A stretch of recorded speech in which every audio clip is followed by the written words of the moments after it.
All right, the 2023 NFL Draft, it is over. The Giants and Jets, they have made their picks, but the question for everyone out there is how did both teams do with their selections? Now, before the draft, this man right here, SNY contributor, draft analyst for NBC Sports, Connor Rogers, he broke it down with me.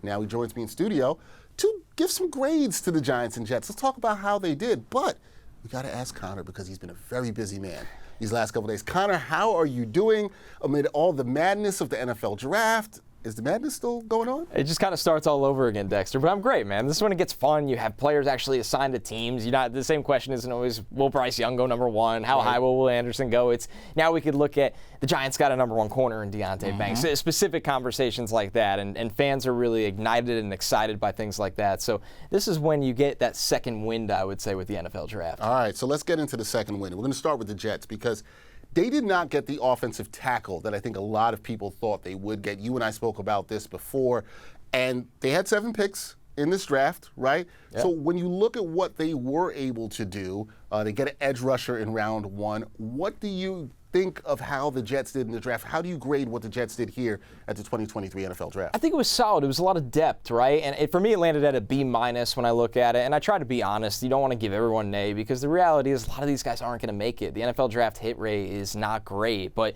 a B- for me because I really like Will McDonald as a player. I had him in my top 30 overall. I think he's a very gifted, unique edge rusher that'll make an impact when the Jets are trying to actually have a lead and close out games this year.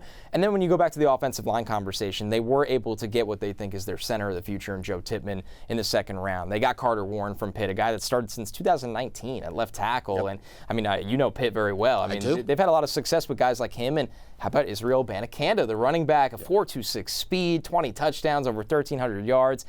They needed a little bit more juice in the backfield with Breece Hall coming back from significant injury. So it felt like the Jets constructed their draft after round 1 to how are we going to survive injuries this year? We don't want to deal with what we dealt with last year where we just ran out of guys in key spots. We want to provide that depth, get some developmental swings as well. So a B- for Joe Douglas and company this year. Okay, I think Jets fans can live with that, a B-. Now we'll get on to the Giants. They had 6 selections this year, and they nabbed cornerback Deontay Banks in the first round with their pick, moved up with a trade with Jacksonville there. I think there's a lot of confidence from Giants fans that he can become an impact player. But then you also talk about Jalen Hyatt. He has potential playmaking ability, who they nabbed the wide receiver in the third round. What do you like about both those players, and what grade do you give the Giants? Because a lot of people seem to be really excited about what the Giants did. And they should be. The Giants did an excellent job of aggressively attacking their needs, but also getting value. They weren't just taking, hey, who's the next corner, who's the next center, who's the next wide receiver. It felt like with the Giants, they sat there and knew really what they wanted for their scheme. You start with Deontay Banks, right? They flipped picks in round 1 to get him. Wink Martindale's a guy that he's going to run a ton of cover 0, a ton of cover 1. What does that mean? It means that pressure is coming from every area. What does that mean for the rest of the team? The corners are left out on an island. You need to be long. You need to be athletic. You need to be aggressive. You need to be able to find the football. That's what Deontay Banks did in college at Maryland. So I love them getting Deontay Banks in round 1. John Michael Schmitz, I thought he had the highest floor of maybe any interior offensive lineman in this draft, and they got him late in the second round to start at center. They didn't have a starting center. Now they got somebody that should be there for 8+ years.